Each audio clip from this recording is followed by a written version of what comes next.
La croix est la reconnaissance des droits suprêmes et entiers de Dieu en nous. Jamais Dieu ne nous l'imposera.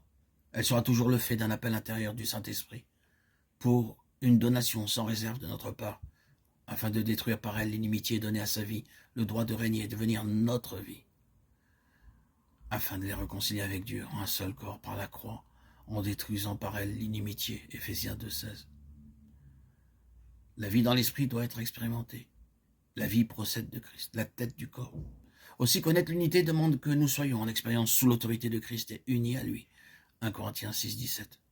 Celui qui est uni au Seigneur et avec lui un seul esprit. Bien qu'il n'y ait de toute évidence des degrés dans l'expérience, cela demeure toutefois impératif quant au principe. La vie doit connaître une liberté de passage absolue en chaque membre. C'est ainsi que la pensée de la tête peut être révélée au corps. Acte 13, 1 à 3. Hébron, qui signifie communion, implique la reconnaissance et l'expérience des trois choses. L'absolue souveraineté et seigneurie de Christ. La croix vécue intérieurement. L'expérience d'une vie vécue dans l'esprit. La communion fraternelle n'est possible que sur cette base. Là où la vie corporative est une réalité, nous trouvons l'unité et une croissance effective chez les saints. En dehors de ces trois conditions, la communion fraternelle demeure impossible. La pensée de David était bonne et juste, cependant sa résolution manquait d'assurance. Cette incertitude résulta de l'absence d'indication dans l'esprit parce que David était gouverné par un zèle naturel. En agissant ainsi, il introduisit un ordre de choses contraire à celui de Dieu. Il ne consulta pas les sacrificateurs afin de savoir comment l'arche devait être transportée. Mais il demanda l'avis des chefs de milliers, de centaines ainsi que des princes. Nous connaissons la suite. Les bœufs trébuchèrent, l'arche pencha au risque de tomber, la main d'Ouza le retint et la mort s'ensuivit.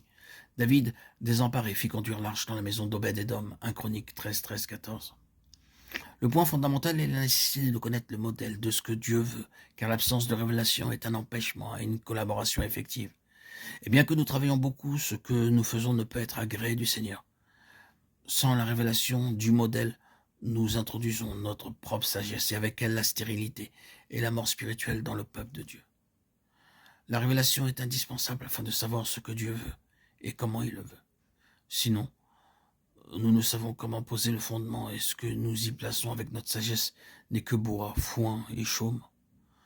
Cependant, la leçon fut apprise et l'arche fut amenée à Jérusalem et placée sous la tente préparée par David. 1 Chroniques 15, 1. En effet, après cela, David consulta les sacrificateurs et l'ordre divin fut alors respecté. Car c'était Dieu qui avait choisi les Lévites pour porter l'arche. Nombre 4, 15. Ce fut un jour de grande réjouissance pour le roi David et le peuple, mais aussi un pas très important par la suite dans le déroulement du plan de Dieu.